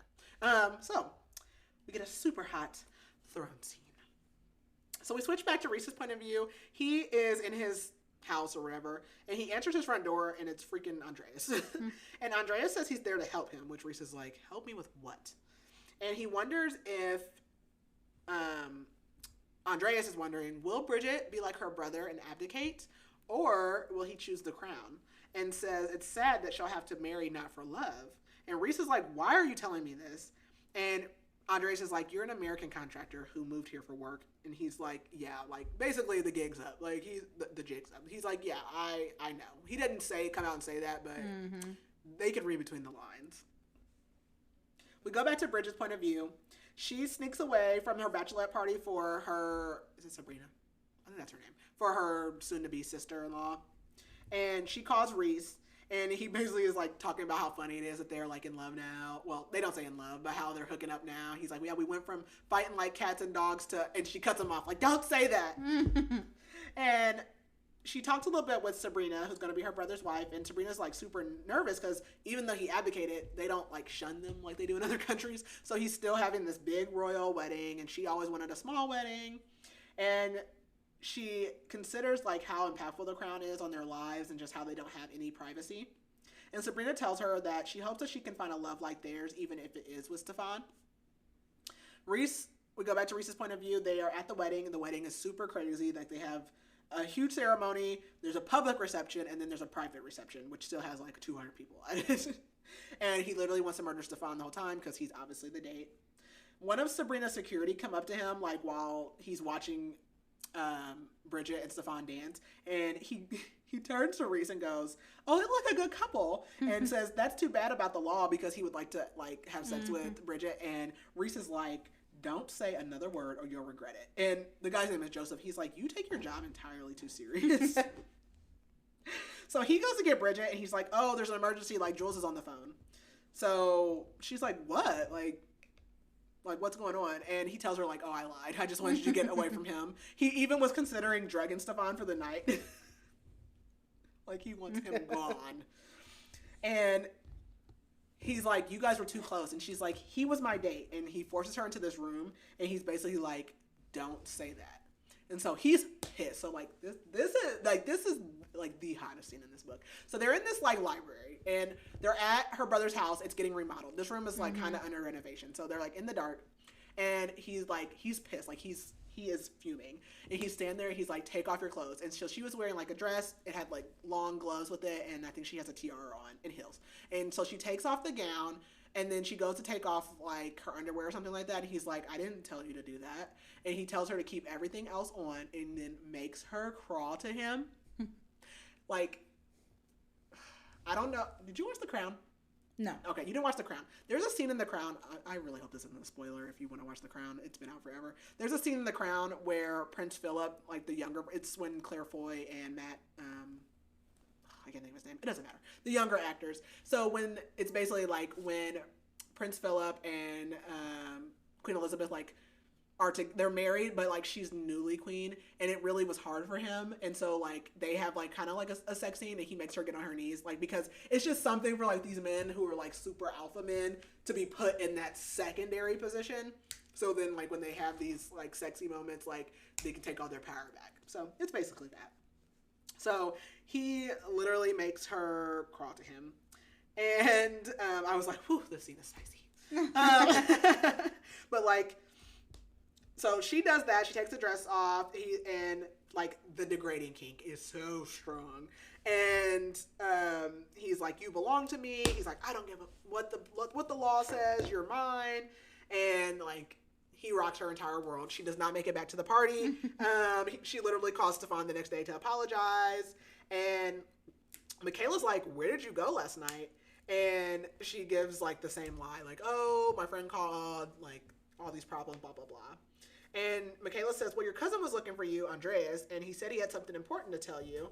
And she had thought that he was gone, or Bridget thinks about, like, she thought Andreas was already gone because he had said bye to a couple other people. So now she's worried that maybe he had followed her and Rhys. So she checks her email, and she gets an email that just says, it's from like a very foreign email, and she's like, I'm so sorry, security gods. But she like reads the email, and it basically says that it says not careful enough, your highness, and there's a video attached. It's a freaking video from the wedding night of them in the library. Mm-hmm. And it's like positioned like, so it's inside the room, so she can tell it was already in there, and no one would have known it was her, but she ends up like turning her head, and like the light hits, and then like Rhys is behind her, and you can just tell it's him. Like you can tell it's them. And like she's like, basically, if anybody edited this video, they could make it clear and 1000% know it's them. She does not tell Rhys, so she's panicking. She suspects it's Andreas, but she also doesn't think it's him though, because she doesn't think he would wait to like do something. Like he's like, once he gets some information, very upfront. Yeah, he acts on it. So Rhys is like, what's wrong? And she doesn't want to tell him because she thinks he'll break up with her, like, to do the right thing, basically, and she doesn't want that. So she tells him, be careful, Mr. Larsen. I might think you like me. And they are, like, just kind of dancing. I think they're in the rooftop area. And he says, baby, we're so far past like, or something like that. I was like, oh, my God. My heart. Be still, my heart. So the next morning, she wakes up, and Michaela is panicking, like, wake up, wake up, wake up. So she turns on the Daily Tea, which is like their gossip. It's like the Daily News, or I think that's what it's called, whatever it's called. And it's all about her and Rhys. So it's not the video, but it's literally like, first it starts out with like just regular pictures of them. And it's basically like saying that they have this hidden love story. But then it shows like more like bad, like nothing bad, intimate. But intimate pictures. Yeah, like it's a picture of them when they were up against the car after that botanical gardens thing, pictures of them leaving the hotel, and like just things on like the tour she went on. She was like a little close to him, and they're all things that could possibly be explained away, but also they don't look good with the story that they're spinning. So she immediately gets pulled into a meeting with her grandfather, Ellen, and then there's a guy named Marcus who's like Ellen's assistant or whatever he is, and Nikolai, and they're like, is it true? And she says it is. And her grandfather's like, okay, he's fired immediately, and you will not see or speak to him again. And she says no, and she's never told her grandfather no. And Marcus is like, he's a commoner, and she's like, I have a plan. And they she tells them like, I want to change the law, and they're like, the speaker, who is Earl Hall, who hates her, would have to introduce it to even get a vote, and then also they have to vote on it to pass, and like nobody wants to do that. And they're like, we tried that with Nikolai, and they actually like Nikolai, so, like, it's not going to happen. And her grandfather is, like, listening to all this, and he collapses on the floor. So we go to Rhys, and we learn that the king had a heart attack, and it's been 4 days. He's arguing with the guard. He's been fired. So he's, like, arguing at the hospital. He wants to get in. He knows Bridget's in here, and he hasn't seen or heard from her in these 4 days. And the guard's like, I am a royal guard. And he's like, I don't give a shit. He doesn't care that he got fired or escorted off the ground, but, like, he hasn't heard from her, and he wants to check on her. So Ellen comes out and is just basically like, you know, come on in, like, whatever. And he's like, she's like, the king's room's down there, you can go. And he's like, this is entirely too easy. And she's like, you weren't going to leave, so I might as well just let you in. So he goes in, and he sees Bridget, like, her grandfather's, like, napping, and she's sitting at the side of his bed. And Bridget's like, why are you here? And she takes him to the room she's been staying in, and he can already tell there's, like, distance between them. And she says, I almost killed him, and he almost died because of me. I can't do this anymore. And he says, do what? And she says, this. It has to end. No! I hate it. So we go to Bridget's point of view, and she literally can see the pain in Rhys's eyes, and she says, she tries to, like, break him, because she goes, it was fun while it lasted. Like, she tries to play it off. And he says, I'm not letting you go. So she's blaming herself for everything. Her father, her mother, her grandfather. And Rhys says, I'm not leaving you alone to deal with this. I want to be by your side. And she knows, like, what to say to make him leave, but she just can't. So she says, kiss me. And they end up having sex. And she thinks back to, like, her meeting and how her grandfather had told her and her brother after he collapsed the first time that if he collapsed again, that he would step down. So now she knows, like, she's going to be queen even sooner than was planned because he collapsed again. He asks her, like, during all this moment, Rhys is like, do you remember Costa Rica when you asked me if I'd ever been in love? And he's like, ask me again, but she can't. And she tells him, I'm going to be queen in 9 months, and I have to get married or get engaged before my coronation. And Stefan has already agreed. And he's like, no, like, I told you you were mine.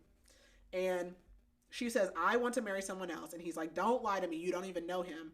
And she says, he's suitable and you're not. And she has the rest of her life to get to know him. And she can't be with a bodyguard because she's the princess and she has to act like it. Ouch. And he says, so we're over, just like that. And she wished she could tell him the truth and that she's lying. But all she can say to him is, I'm sorry. And he says, no, your highness, I'm sorry. And he walks out. And then Ellen comes in and says, it's done and good. And she's like, you'll see, it's for the best. I hate you, Ellen. Yeah. You suck. So we go back to Rhys. Rhys gets drunk.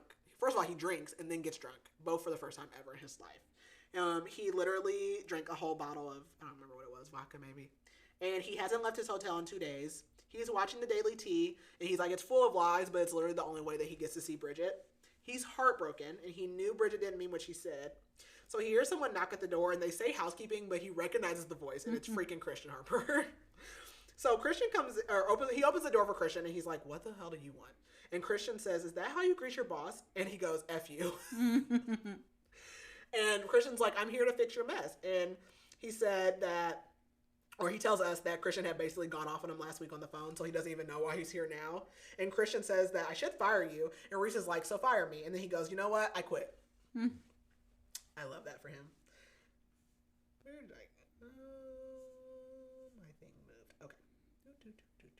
Okay, so Rhys also lets us know, like, his visa's expiring soon, so because he's no longer employed, and Christian's like, you're gonna have to leave. And Christian says, use the head on your neck and not between your legs, or is she that good? And he, like, slams him up against the wall and threatens to knock out his teeth. And Christian says, well, I never thought I'd see the day that Rhys Larsen was in love. Christian says if he insists on staying, that he has something that can help. He pulls out an envelope with the identity of what we learn is his father and his brother. Dun, dun, dun. So we skip ahead a little bit, and Rhys is at his brother's house, and guess who his brother is? Andreas. And no, he's not related to Bridget. I just want to make that very clear. So he literally, see, this is why I have so many connections, because he opens the door, and he goes, hello, brother. And I was like, Vampire Diaries. See, I knew I was in the right space. And he can tell that Andreas also knew the information already. And he said that Andreas basically says, like, well, I didn't say anything to you because I'm a prince and you are rude to me. Andreas says that when he heard that Nikolai was going to be abdicating, he had someone look into Bridget's life in New York, and they basically, like, he could tell there was a relationship between Rhys and Bridget, and that Rhys basically was too distracted back then when he was with Bridget that he didn't even recognize a tail. But he said he had, like, different people following them. And then he checked Rhys's background, and he found out that Rhys's father and his is Earl Hall, whatever you say, how you say his name, the leader, the Speaker of the Parliament, the jerk. How the cookie crumbles. Anyways, so basically, Andreas' father that was married to his mom knew that he wasn't his father. He knew that the mom had an affair, and basically both of Andreas' parents are dead too. And when his father died, because I think his father died after his mom, like 3 years ago, he had finally told Andreas, like, the truth. And so both of them hate Earl Hall anyways. They don't want anything to do with him. And Andreas says that, I don't want the throne. He's like, it's a cage. It's a gilded cage. He basically says he's just been pushing Bridget and trying to give his dad a chance. He says he almost told Bridget at the wedding, but it doesn't even matter now because he has to be, or he says it basically doesn't matter that Rhys is Eldoran because he's not a respected noble because he's illegitimate. So it doesn't really mean anything. But if they can get the law changed, it might. And he wants Rhys to stop treating him like an enemy. But before he agrees, Rhys asks Andreas if he was the one who snooped in his guest house. And Andreas is like, no, I don't need to snoop in your guest house. I'm a prince.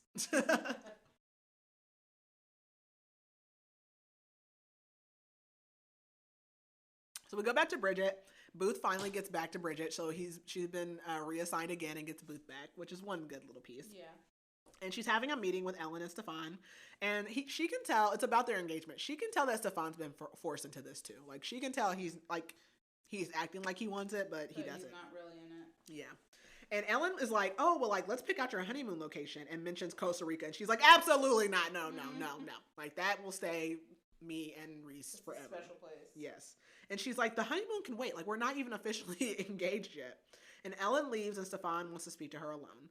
And he wants to talk about, I thought he wanted to talk about Rhys, but he basically is like, he doesn't really want to talk about them too much. He knows that it's not her choice to marry him, but he thinks that they could be happy together eventually. And she asks him if he was in love with Malin, and he says it doesn't matter, and she tells him it does. And he says that Malin was his mother's aide, and when he first met Bridget, he was interested in pursuing her, but then when he went to go stay with his mom, he fell in love with Malin, and they basically had the same thing, like they hated each other, and then they fell in love. But his father found out and basically threatened to have her blackballed in the whole country if he continued their relationship, so she wouldn't have a job anymore anywhere. He says that the hotel, when they saw them, was actually their last time together, and she wanted him to ask Bridget to the wedding as like a way to let her go. Like, oh, that's so sad. Yeah. So basically we learned that in 3 weeks they'll have the proposal, in 6 months they'll have a wedding, and in 9 months the coronation. Like, God save. So Bridget's actually excited about being queen, but she wants Rhys by her side. And her grandfather just shows up in her office. This is like a little skip ahead in time. And he tells her how nervous he was at his coronation, and he thinks that she'll be a wonderful queen. He also says that he can tell that she's miserable and knows it's because she misses Rhys. And he says that he's still pretty upset, but he wants her to be happy and that she's his granddaughter first. He thought that it was just casual between them, but now, like, since they've been separated, he can tell that it wasn't, and he wants her to be happy. So she says, like, it doesn't matter. There's not enough time. I was trying to repeal the law, but he's like, well, there's 9 months. And she says, but there's only 3 weeks until the engagement. And he's like, And she reminds him, like, you're the one that wanted me to break up with Rhys. And she says, you had a heart attack when I told you no. And he tells her, like, Bridget, it's absolutely not your fault that I had a heart attack. Like, I had a poor health condition. Anything could have, like, tripped me over. And he's also like, you know, I didn't delegate. I didn't reduce my stress like you and your brother told me to. And it's not your fault. So Bridget is like, who is a big gun I could call? Alex Volkov. So she calls Alex. I was not expecting that. Yes. We love a maniacally evil genius. Okay. So she calls Alex for a favor, and he says that he actually was expecting it, And he's like, what can I do for you, princess? And basically, he owes her one because Bridget's the one who told, even though she told him at the last second, she's the one that told him that, you know, she knew that he was lying with the whole thing with Ava when he said he didn't love her, and she's the one that goes and tells him that Ava's get on a plane to London and all this stuff so he can go stalk her for 2 years and all that stuff that he did. So let's see. So a little bit later, Booth slips her a note and says, read it when you're alone. But Booth is not stealthy at all. Like, he is so awkward. He's like, here's this note. Oh my God. And then he like awkwardly like runs off. Like, you just drew all the attention to yourself. The note says 9 p.m. tonight, princess, 2 chairs. And so she knows it's from Rhys, and she's super happy he hasn't left. And she looks up because somebody's calling her name, and it's Ava! And she's there with Jules and Stella. Jules is like literally already raiding her closet. And Jules is like, I knew you were hooking up with Rhys. And she's literally wearing Bridget's coat after raiding the closet. And she's like, oh, and your brother is hot. Too bad he's married. Stella's like, oh, we would have come sooner if we could have. And they basically, like, they hang out and they ask her to go to dinner, but she doesn't want to because she wants to go meet Rhys. But she stops to talk to Alex before they leave. And she basically had Alex look into every single person in Parliament, and he gives her a USB drive of blackmail, essentially. And she asks him if he has a blackmail file on her. And he's basically like, yeah, but I don't really plan on using it. But hey, you never know. Alex and Rhys are like the same. And he tells her he didn't think she had it in her, and maybe she'll make a good queen after all. And she basically tells him, like, you're a dick. And he's like, thank you. So the first person she pulls up is Earl Hall, the speaker. And dun, dun, dun, she finds the same information out. So Rhys, we go to his point of view, and he thinks that she's not coming. It's like 9:13, and Bridget's never late. And so he's like, come on, princess. Like, I know you'll be here. And so she finally makes it, and they like immediately start making out, and they both apologize. And he tells her he snuck in, and she's like, how did you sneak in here? He's like, I'm an ex-Navy SEAL. I did this for a living. This is my job. So she tells him that she thought he left, and he says he actually did leave Eldora for a little bit because he had to go back and get a tourist visa. That's good for 6 months. And so she's like, 6 months, and he's like, oh, I'm staying no matter how long. I don't care if it expires. Which, I mean, that's fair. Like, your girlfriend's going to be the queen. There has to be some pool there. So she tells him the whole thing about Parliament and the plan. And he's like, have you been talking to Andreas? And she's like, why? And basically, like, he kind of had the same plan. And they both realize at this point, like, they both spill the beans that they both know that he's Earl Hall's son. And basically, Rhys tells her, like, she's his. And that he asks her again to ask me if I've ever been in love. And she does. And he says only once. And then he asks her the same thing. And she says only once. And then they have sex on their little rooftop. It's adorable. I love it. We go to Bridget, and she holds a press conference, like, kind of in front of the palace. And she basically announces her plan to repeal the law. And she basically had, like, planned with a reporter to, like, only allow one person to ask questions. And the reporter asked her if she loves Rhys, and she says yes. And then they, like, walk away to, like, kind of look like they were trying to be off camera, but they knew the camera was still on them, and they kiss. So, like, they're hamming it up. Mm-hmm. I love it. We go to Rhys's point of view, and him and Bridget go to speak to Earl Hall. He is refusing to bring the vote for the law change, even though, like, the public is basically like, they are in love with Rhys and Bridget. They want it to change. They want them to be together. And Bridget basically is like, can I do it? And Rhys is like, do it. And so she drops the bomb that they know that Rhys is his son. And he's like, I don't have a son. And Rhys says, Michigan, summer of '86, Deirdre Larsen. And he tells her, she's dead, by the way, turned to alcohol and drugs after you abandoned her. That is a bomb. And then he also has a DNA test. Like, he's like, yeah, I'm yours. I'm yours, buddy. And he tells him if, so Earl Hall's like, so basically, if I don't open the vote and they say, like, well, this news might just get leaked. And basically there's an election coming up for his spot. So he has a very conservative backing. So they know, like, if that leaks, that he'll lose his voting. And Bridget says, but what do I know? I'm just a pretty face. And Earl Hall says, even if I do bring it to a vote, it won't pass. And she's like, you let me worry about that. But the fact is, I'll be queen long after your career is over. So it's best for you to work for me. Mic drop, queen. Sure. Rhys tells him before they leave, because they get ready to go, and he's like, basically, like, he had built up who his father was in his head and made him this big, bad, scary monster. And he tells him how, like, he had made his mother a monster by abandoning her, and that he avoided finding out who he was all these years. But he realizes that his father is just a sad, pathetic little man, and he gave too much power to him, and he doesn't want any power from him, any money, and he considers him to be dead. Like, he doesn't want a single thing from him. Earl Hall basically, like, yells, and he's like, Bridget's not the only one that hasn't been forced into arranged marriage. He's like, basically, arranged marriages aren't just for the princesses and princes. So basically, he's like, he was in an arranged marriage, but that doesn't give you the right to abandon your responsibilities. Mm-hmm. And they don't even, like, turn around. They don't give him any attention. And they don't mention Andreas because he actually has something to lose, because obviously, like, to the public, his parents were married and that's who his father is. Mm-hmm. And if he admits that, he won't be the prince anymore. So they don't tell him about Andreas. Yeah. And plus, Rhys is like, and I have a little blackmail over him, so he's literally Alex 2.0. We go back to Bridget, and she spends the next few weeks working on the votes, and today is the vote. So they need 135 yays for an appeal, and she feels like she's in the room watching it on TV with Rhys, and she feels like she hears her mother's voice, which, again, her mother died in childbirth, but she's, like, watched videos of her mom, so... And the voice basically says, like, you did what was right. So the vote finally comes to the last person, and they get the final yay, and it passes. And she jokes with Rhys that maybe she can date this movie star now. And he literally, like, tosses her over his shoulder and says he has to teach her a lesson about talking about other men. And so they basically spend, like, the next day, or the rest of that day, like, in bed or whatever. But the next morning, she still has, like, things to address. And the first thing is Michaela. So she pulls Michaela in for a meeting, and she asks her basically why she leaked the photos. So she basically had Rhys, half Christian, track down where the photos came from, and they found it from Michaela's phone. And Michaela says, she said it would help you. And Bridget says, I know. And then at that time, Ellen comes in. Ellen has literally been there since before, like, she's like one of the oldest palace workers. Ellen is like the culprit, and she's the one who emailed the video.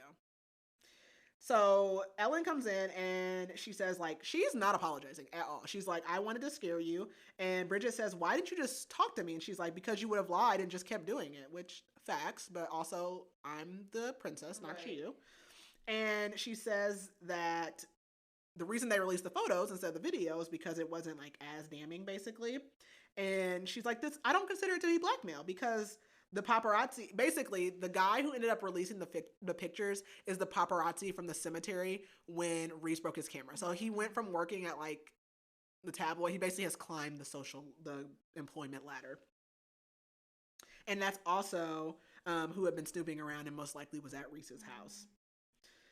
So she also tells Bridget that the camera actually was her brother's. So her brother had been, like, talked into getting security during the renovations at his house. So she basically just got into the camera and got that video.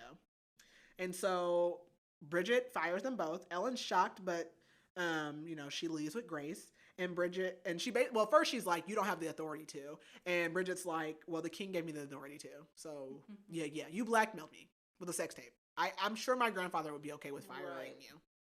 Like, what is wrong with you? You're supposed to be loyal to us, and you just... Yeah, like, how can I trust you after that? You have no moral line. Mm-mm. Yeah, no. So she leaves, and then Michaela is like, I'm sorry. And she's like, basically, like, the old Bridget probably would have forgiven her, but she just has, like, no trust. Like, you were so easily swayed. And she tells her she needs time. And so then Rhys comes in, and she's like, I wanted you to be wrong, because Rhys is the one who, was right about everything. And he goes, when have I ever? And she goes, I do not personally get involved in my clients' lives. I am here to protect you, and that is all. And he asks, are you mocking me? And she says that he needs to do a better job at teaching her a lesson. And Rhys is basically like, he's like, I want to be in your heart, soul, and mind the same way you're in mine. Aww. I know. Ugh, Rhys is amazing. So we go to Rhys. This is the Fido POV. And Andreas is basically trying to teach Rhys, like, which forks to use. Rhys is like, it's a fork. You can use it for anything. And he's like, oh, you're going to cut your steak with your salad fork? So while he's working there, basically also Rhys had asked him, because he didn't want, like, the palace, like, he's trying to have a brother relationship. And Bridget shows up surprisingly, and she's like, she just wanted to thank Andreas for everything with Earl Hall. And he ends up leaving, and he's like, maybe you can help your boyfriend with the forks. And Bridget tells him that him and Andreas argue like siblings. And that's really the first time Rhys like really considered the fact that he has a brother. And we fast forward to 3 months later, and they are back in Costa Rica. They are the only ones on that trip because Rhys is technically still qualified to be a bodyguard, so they don't need anybody. And he did quit Christian after, when he said he did, but he does like some freelance work. And so they go to that restaurant again, and like the lady is like there and asks the same question, and then he tells her he has a surprise, and basically he bought the condo that they're staying at. So the guy wanted to sell it, and then he proposes to her. I know. The end. Oh, I love it so.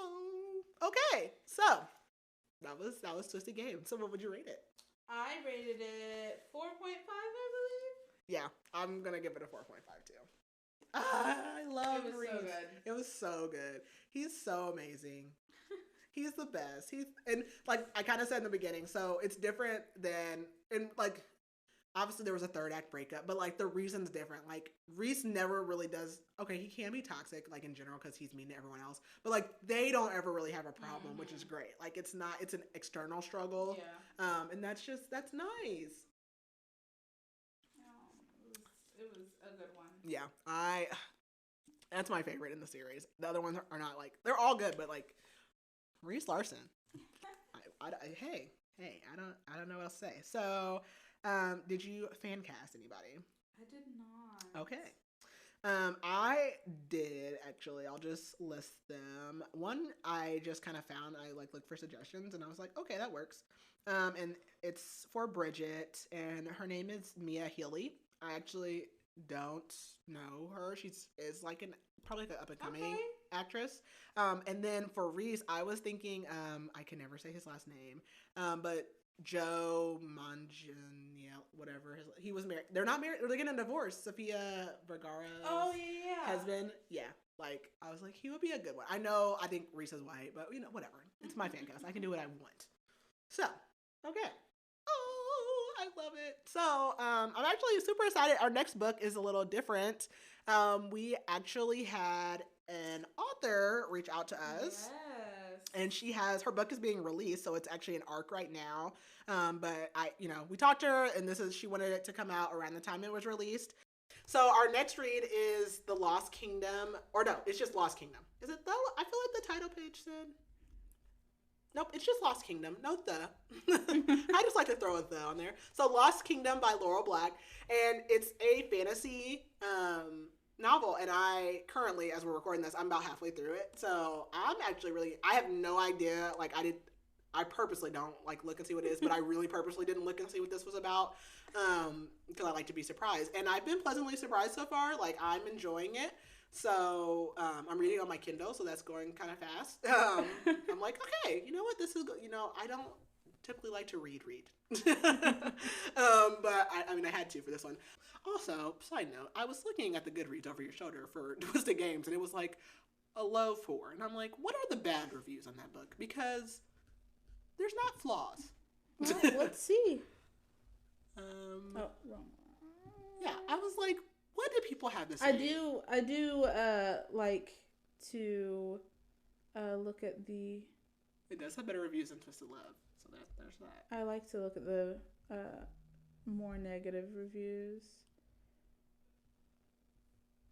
Let's see. Oh, that's a lot. Okay. Anyone who told me this book was good literally lied to my face. What? I literally did not sign up for a murder mystery. What?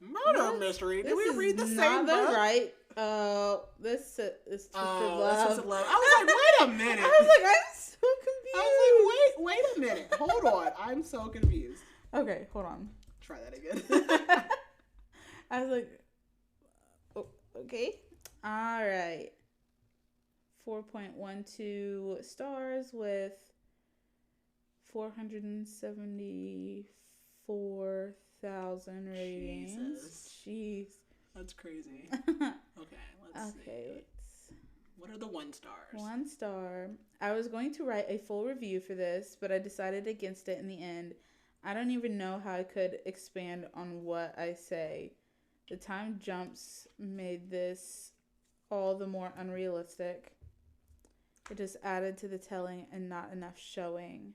That's crazy because most people always complain that there's not enough time in these books and that like people fall in love too fast.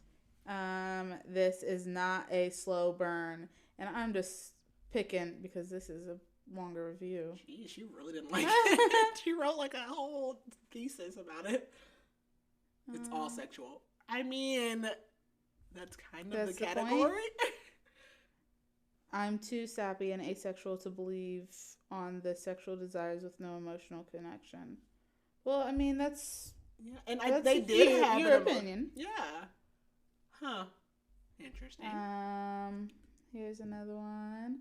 This book makes me rage. Rhys has got to be the most boring character ever written. Personality, non-existent, bland, boring, insanely annoying, present, and present. I didn't feel the tension between them at all. This story itself is so uninteresting that it took me months just to read halfway through.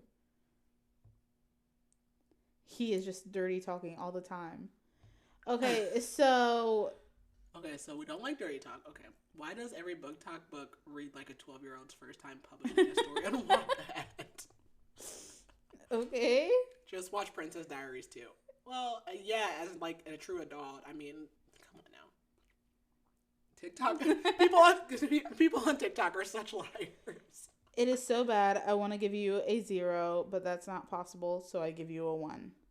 I strongly disagree with this. I don't know.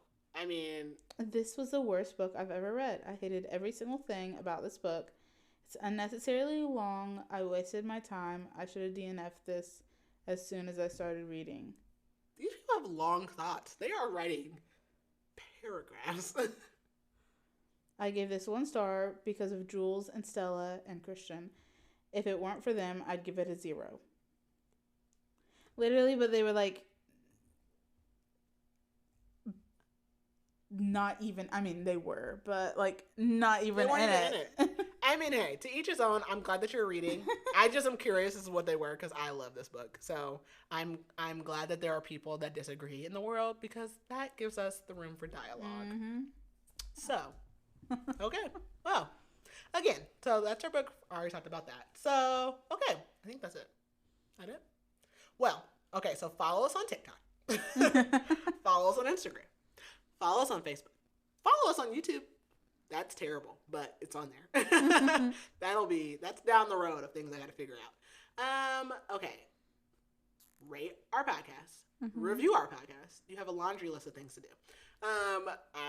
Share it with friends. Share it with a friend, at least one. But you have lots, so you should share with all of them. And follow along, read along if you would like to. I think that's all I have for you to do. I think. Is that it? Okay.